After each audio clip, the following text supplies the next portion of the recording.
Bismillahirrahmanirrahim. Assalamualaikum warahmatullahi wabarakatuh. Baik, kita mulai masuk ke materi kita bab 1, penyimpangan akidah Islam. Ya, kita awali dari sejarah penyimpangan terlebih dahulu. Sebagaimana yang kita ketahui, setelah menyebar di muka bumi, ya, manusia melupakan ajaran Nabi Adam alaihi salam. Mereka mulai kehilangan arah, tetapi karena fitrah yang diberikan Allah kepada manusia, yaitu beragama, mengakui keberadaan Tuhannya, wujudul khaliq. Pasti mereka mengakui di balik semesta alam ini, ya, yang megah, teratur, ada penciptanya. Namun karena ketidakadaan petunjuk, tidak adanya petunjuk membuat mereka berbeda-beda dalam menyebut dan mensifati Sang Pencipta.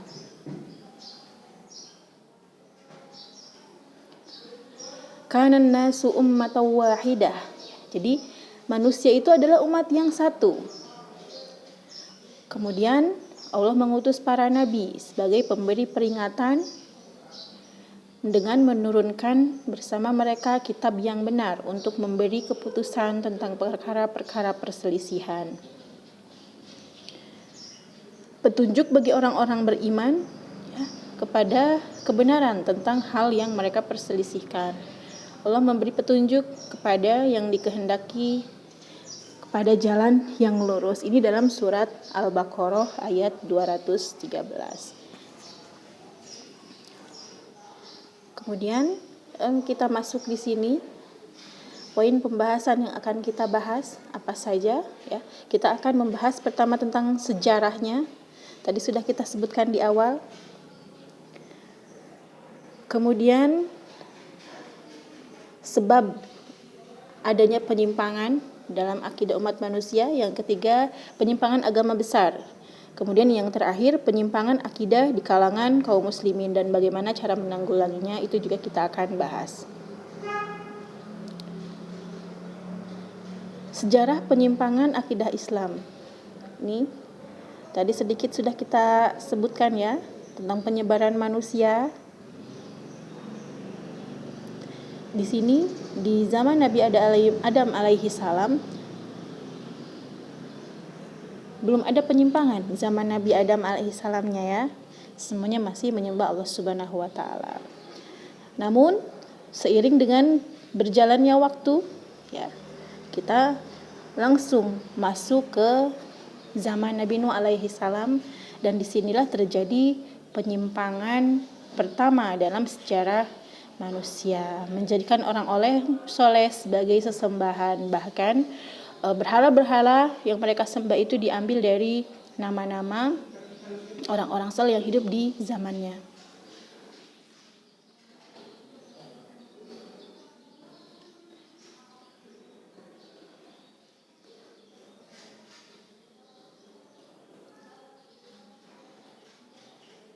Kemudian terus, ya, dengan diutusnya nabi selanjutnya tetap ada penyimpangan akidah dan kemusyrikan atau kesyirikan, ya, pada masa ke masa seiring diutusnya para nabi dan rasul, hingga di akhir zaman Nabi Muhammad SAW, utusan Allah Subhanahu wa taala, khatimul anbiya, penutup para nabi, ya.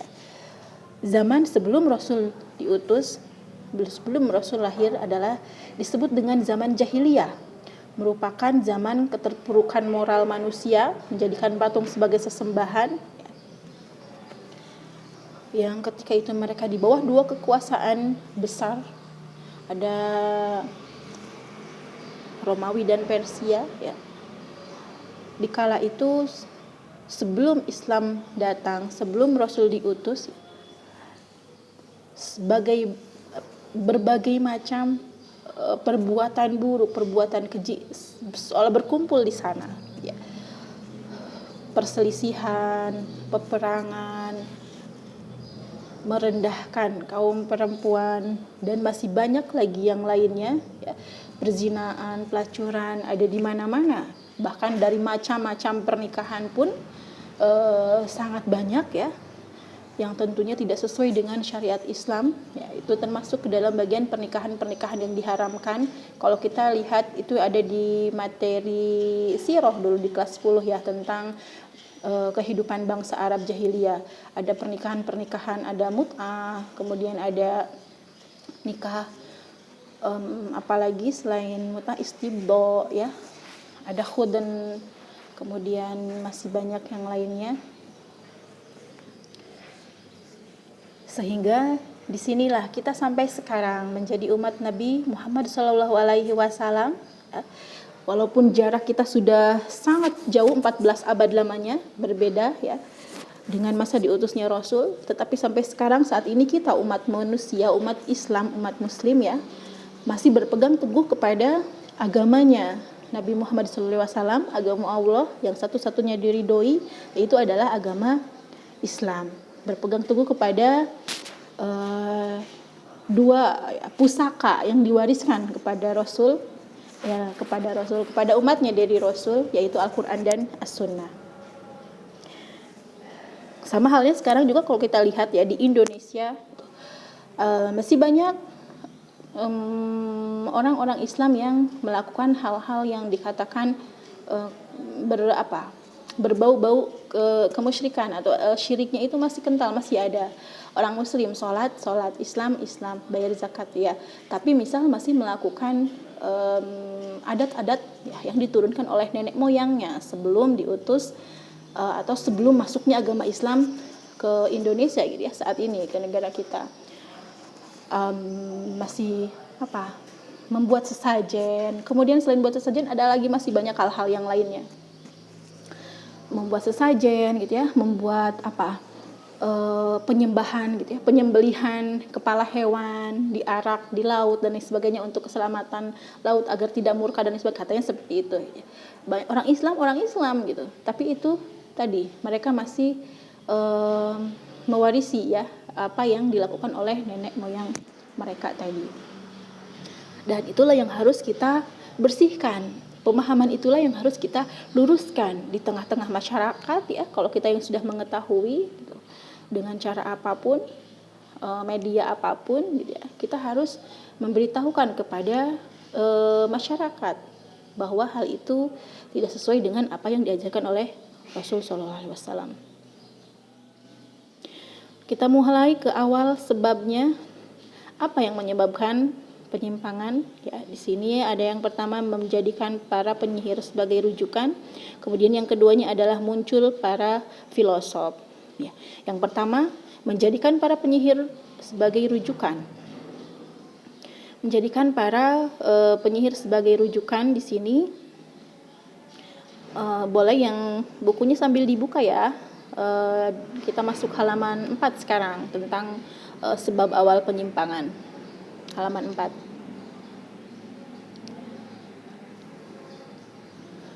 Jadi mereka menjadikan para dukun-dukun ya, dan pemimpin suku sebagai orang suci yang dikultuskan, dipuja gitu ya.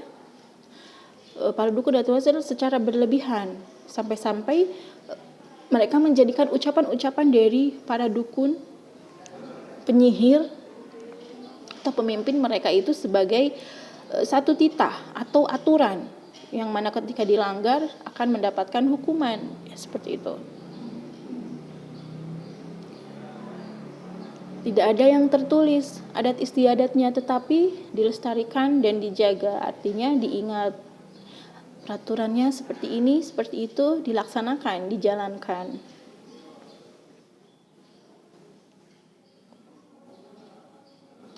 Kemudian yang kedua, munculnya para filosof. Setelah manusia mengenal tulisan, muncul beberapa filosof menuangkan hasil pemikiran, perenungan ya, dalam sebuah lembaran kertas, dedaunan, prasasti, dan lain sebagainya. Nah, karena keterbatasan akal manusia juga, banyak dari hasil pemikiran para filosof menyimpang dari akidah Islam gitu ya. Allah memberikan kelebihan kepada kita manusia dengan makhluk ciptaan yang lainnya gitu ya. Kelebihan itu adalah akal. Namun akal yang kita miliki pun juga ternyata terbatas gitu ya. Ada hal-hal yang tidak bisa dijangkau oleh akal-akal kita. Bukan berarti juga ketika kita memiliki akal, diberi kebebasan dalam memahami agama. Maksudnya adalah ketika ada dalam hal agama ini kayaknya dalam akal kita tidak bisa mencerna atau tidak mungkin dan tidak sesuai dan sebagainya gitu ya. Tidak boleh mendahulukan akal ya, daripada ayat-ayat Quran atau hadis nabawi. Karena apa? Karena semestinya ya akal yang sehat akan selalu cocok dengan syariat Allah Subhanahu wa taala dalam permasalahan apapun. Ya, kita lihat dalam bab fikih ya. Kalau seandainya agama itu harus sesuai dengan akal ya. Ketika orang kentut kemudian batal, yang dibasuh bukan hanya dubur, maksudnya, tetapi ingin mendapatkan wudhu kembali itu wudhu, gitu ya. Kemudian ketika dalam masal khuf atau mengganti mencuci kaki, membasuh kaki ya, dalam perjalanan boleh mashul khuf, mengusap khuf. Sepatunya ya itu bagian atas yang diusap bukan bagian bawah. Kalau kita pikir yang kotor itu bagian bawah, bagian atas itu bersih gitu ya. Jadi agama tidak harus sesuai dengan akal kita manusia, dan kita juga tidak boleh bahkan membayangkan gitu ya kaifiat atau sifat gitu. Ketika di Al-Qur'an disebutkan ada yadullah, tangan Allah, kita membayangkan seperti apa dan lain sebagainya, itu juga pun tidak boleh kita membayangkan kaifiat dari hakikat sifat Allah Subhanahu wa taala. Sama, karena apa? Akal kita tidak akan menyentuh batasan itu. Sekarang kita masuk ke penyimpangan agama besar di dunia. Keyakinan terhadap kebenaran Islam itu mutlak, harus dipertahankan. Keyakinan bahwa agama selain Islam itu sesat adalah bagian dari akidah yang benar. Jadi sangat keliru ketika ada orang Islam yang mengatakan bahwa semua agama itu benar. Ini satu hal ya, ini adalah ideologi yang harus kita tanamkan dalam pikiran kita, bahwa tidak ada agama di dunia ini yang Allah ridhoi kecuali agama Islam. Ada di dalam surat Al-Maidah, tentunya sudah kita ketahui bersama. Sebelum wafatnya Rasulullah mengatakan inna dina indallahil Islam. Jadi agama yang diridhoi di sisi Allah itu hanya adalah agama Islam, agama para nabi dan rasul yang kita pegang teguh sekarang ini. Jadi tapi sama kok Bun, agama lain pun juga mengajarkan kebenaran, mengajarkan kebaikan. Ya, tapi Bun, banyak kok orang kafir atau non-muslim yang sering bersedekah atau nilai sosialnya itu tinggi gitu ya, humanisnya itu sangat tinggi, menolong orang, memberikan bantuan dan sebagainya. Betul, karena itu sisi manusiawi ya, pasti ada sosial. Tetapi membedakan tentunya kita ketahui apa yang membedakan. Yang membedakan adalah akidah. Ketika kita seorang muslim memberikan sedekah dalam jumlah hitungan tidak banyak, katakan 10.000 rupiah ya, hari Jumat 10.000 rupiah. Kemudian ada orang non muslim lainnya ya, sama memberikan santunan kepada rumah yatim piatu gitu ya, yayasan atau lain sebagainya dengan jumlah yang wow fantastis, luar biasa, katakan 10 juta. Besar mana? Kalau dilihat dari hitung besaran, lebih banyak yang dikeluarkan oleh non muslim tadi. Tapi di mata Allah Subhanahu wa taala yang dilihat yang mana? Yang nominalnya tadi lebih kecil gitu ya. Yang kita sedekahkan uangnya 10.000. Kenapa? Karena tadi non muslim tidak memiliki akidah. Itu yang membedakan ya. Ketika kita niatkan sedekah karena Allah Subhanahu wa taala, menolong sesama dan lain sebagainya, walaupun jumlahnya kecil, itu sangat berarti bagi kehidupan kita setelah ini. Dalam artian dia akan menjadikan hal yang bisa memberatkan timbangan kebaikan kita. Tapi kalau satu yang lagi tadi, bagi non-muslim yang dengan nominal sangat luar biasa besarnya, tidak akan mendapatkan apa-apa di akhirat nanti. Seperti itu. Penyimpangan agama Yahudi. Kita mulai masuk penyimpangan di sini, ada agama Yahudi, agama Nasrani yang akan kita bahas juga Hindu, Buddha ya. Di sini agama Yahudi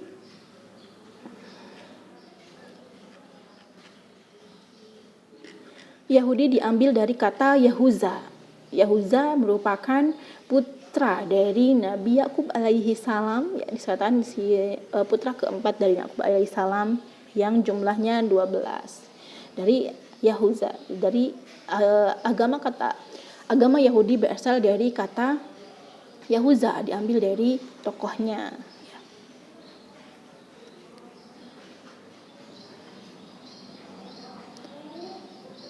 Kita lihat di sini ya, Bani Israel atau yang disebut dengan Yahudi. Awalnya mereka bertauhid, namun kemudian mereka menjadi penyembah berhala. Mereka juga menyusun kitabnya sendiri, ya, menyatakan itu wahyu dari Allah Subhanahu wa Ta'ala. Juga mereka mengaku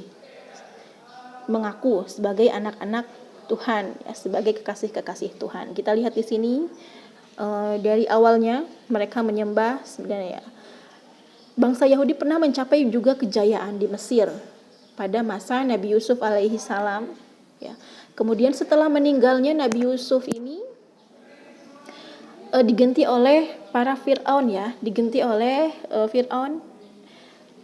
Mereka, orang-orang Yahudi, orang Bani Israel ini berada dalam kehinaan dan penindasan dari Raja Fir'aun. Kemudian ketika diutusnya Nabi Musa alaihissalam membawa misi dakwah, membebaskan mereka, kaum Yahudi, Bani Israel, bangsa Bani Israel ini dari kekejaman Fir'aun. Nah, kemudian mereka juga sudah tercampur ya dengan keyakinan-keyakinan yang ada di bangsa Mesir kuno. Orang Yahudi pun juga sering dikenal sebagai kaum yang sering menentang Nabi dan bahkan membunuh Nabi mereka.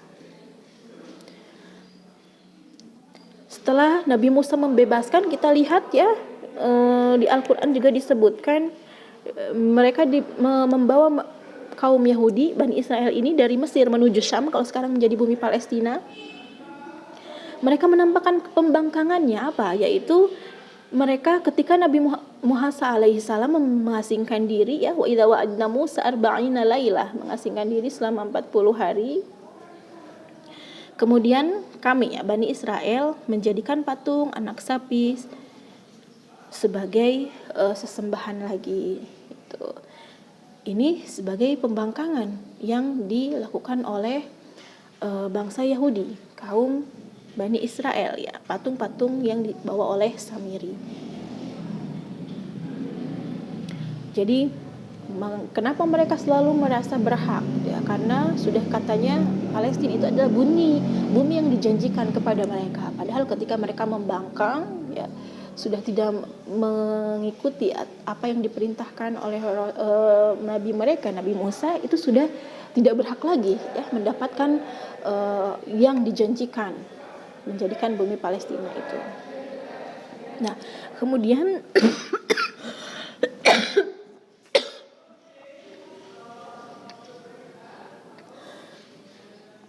Bani Israel juga menjadi bangsa yang besar di zamannya Nabi Dawud alaihissalam dan Nabi Sulaiman. Ketika Nabi Sulaiman meninggal dunia, di sini mereka terpecah belah, ya, terpecah belah menjadi beberapa sekte atau beberapa golongan. Ketika ada peperangan di Babilonia juga, pada saat itulah kitab Taurat dinyatakan hilang, yang kemudian mereka masing-masing sekte, masing-masing golongan mengaku, ya, menemukannya kembali dan membuat Taurat versi mereka itu sendiri.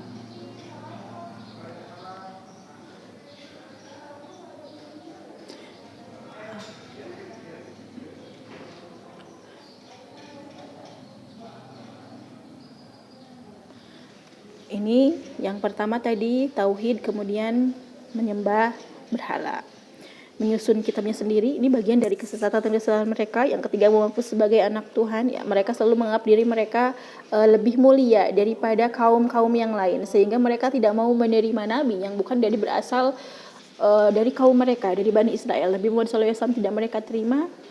Nabi Isa pun juga sama. Kenapa? Karena mereka tidak berasal dari kaum Israel atau Bani Israel.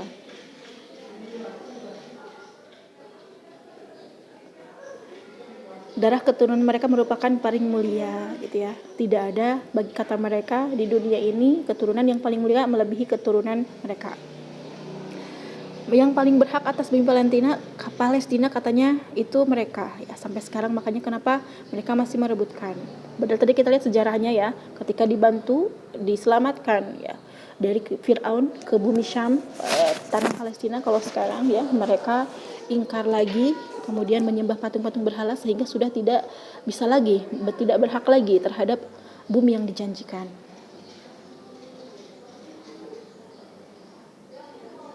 Mereka mengakui juga bahwa Uzair ibnullah ya.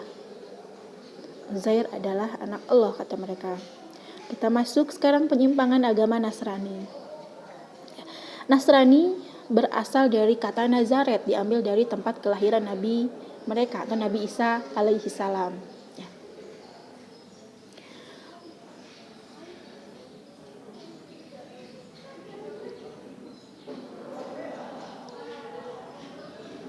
Nabi Isa diutus untuk menyempurnakan ajaran Taurat, mengembalikan kepada jalan yang benar, karena kitab Taurat yang sebenarnya telah hilang dan telah diubah oleh rahib-rahib Yahudi sesuai dengan akidah yang sudah tercampur dengan keyakinan ya bangsa Mesir kuno, Yunani dan Babilonia, yang tentunya mereka menganut paham paganisme yang tidak mempercayai adanya hal-hal gaib. Makanya kenapa mereka menyembah berhala-berhala, dewa-dewa gitu ya. Mereka menganggap itu adalah Tuhan-Tuhan mereka. Karena kaum Yahudi khawatir ya terhadap keberadaan Nabi Isa alaihi salam menyebarkan dakwah tauhid. Mereka juga lah orang Yahudi ini yang menghasut orang-orang Romawi, memberikan tuduhan kepada Nabi Isa alaihi salam sebagai pemberontak dan haus kekuasaan ya, sehingga memerintahkan gitu saat itu gubernur di Platos untuk membunuh Nabi Isa alaihi salam, dan Allah menyelamatkan Nabi Isa alaihi salam. Nabi Isa alaihi salam diangkat ke langit ya. Kemudian kehidupan pengikutnya Nabi Isa sangat memprihatinkan, dikejar-kejar beratus-ratus tahun lamanya selama 3 masa pemerintahan Romawi ya. Termasuk di dalamnya itu ada kisah Ashabul Kahfi. Ajaran-ajaran yang mendasar yang mereka miliki diantaranya, yang pertama mereka meyakini bahwa Tuhan ada 3, Bapa, Tuhan, dan Roh. Tuhan anak ya. Kemudian mereka meyakini bahwa Nabi Isa sebagai anak Tuhan. Juga dijelaskan dalam surat At-Taubah ayat 30. Ya. Kemudian semua mereka meyakini berasal dari penyembah paganisme. Selanjutnya mereka meyakini Nabi Isa alaihissalam disalib sebagai penebusan dosa umatnya. Jadi ini sebagai penebusan dosa umat katanya ketika Nabi Isa disalib. Selanjutnya ada pembaptisan ya, penyucian diri dari dosa. Padahal rahib mereka pun juga pendeta-pendeta mereka sama manusia, memiliki banyak dosa. Kemudian yang keenam, roti dan anggur meyakini sebagai makanan Tuhan ya, darah dan daging Nabi Isa alaihissalam, itu yang mereka yakini. Ini sudah ya kudusan. Lalu sekarang bagaimana sikap kita terhadap agama Yahudi dan Nasrani? Semua para ulama bersepakat bahwa umat Yahudi dan Nasrani yang benar-benar mengikuti ajaran Nabi Musa dan Nabi Isa itu mereka adalah agama tauhid, dan mereka yang telah menyimpang disebut dengan kafir.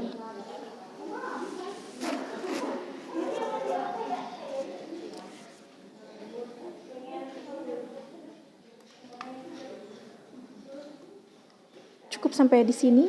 Kita lanjutkan di sesi berikutnya, penyimpangan agama Hindu dan agama Buddha. Billahi taufiq wal hidayah. Assalamualaikum warahmatullahi wabarakatuh.